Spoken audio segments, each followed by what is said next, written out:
My name is Jade. I'm 20 years old. I study at Hong Kong Baptist University. I study sports and recreation management. I've been playing Ultimate Frisbee for about 9 years now. So I've played for my old high school team, a women's club team, 2 different mixed club teams, and I played for under 24 national team, mixed national team, and women's national team.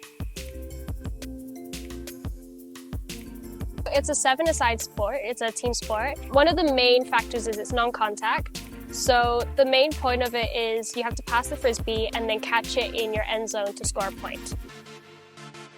So the first time I played was when I joined our high school team. I didn't really know anything about it. I had played it in a PE lesson, so I found it fun, so I decided to join. But I realized at Frisbee, everyone really enjoyed playing the sport and really enjoyed playing with each other. And then I think it was my first tournament with them that I realized I really wanted to keep playing the sport.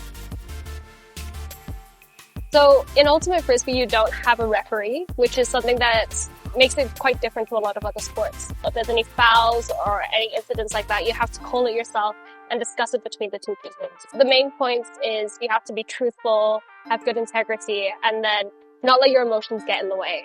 And then there's also, most tournaments will have a spirit award. So at the end of each game, you give a point to the other team based off how well the spirit won. I think it brings a lot to my life. I'm realizing more and more, almost everything about my life sort of revolves around Frisbee. But almost all my friends I want to thank, no matter which team they're on, because they were always just really supportive for me. I've been captain for the school team and for the single gender club team, the women's club team that I played for. Yeah, and I'm currently team manager for the women's team. Probably the biggest change would be having to figure out how to balance being friends with my teammates and being captains. It's learning how to make decisions, knowing that it might obviously hurt some of your friends' feelings. I would just have to talk to them beforehand, being like, hey, I know I might not call you onto the line. I hope you don't think of me differently as a friend because of that, but I have to make these decisions as a coach and a captain. And then in the end, there wasn't any hard feelings. It all sorted out. They were really understanding as well, yeah. The first time as a team wearing the national team kit, when I went to play in Australia, they had a whole opening ceremony where we had a Hong Kong flag and everything. And that was really a special moment, I think.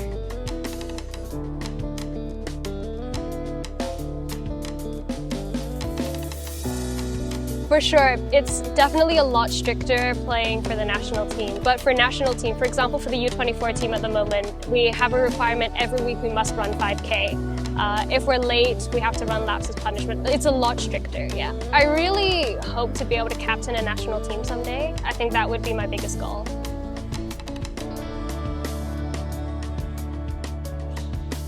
I think it's a sport that sort of works for everyone.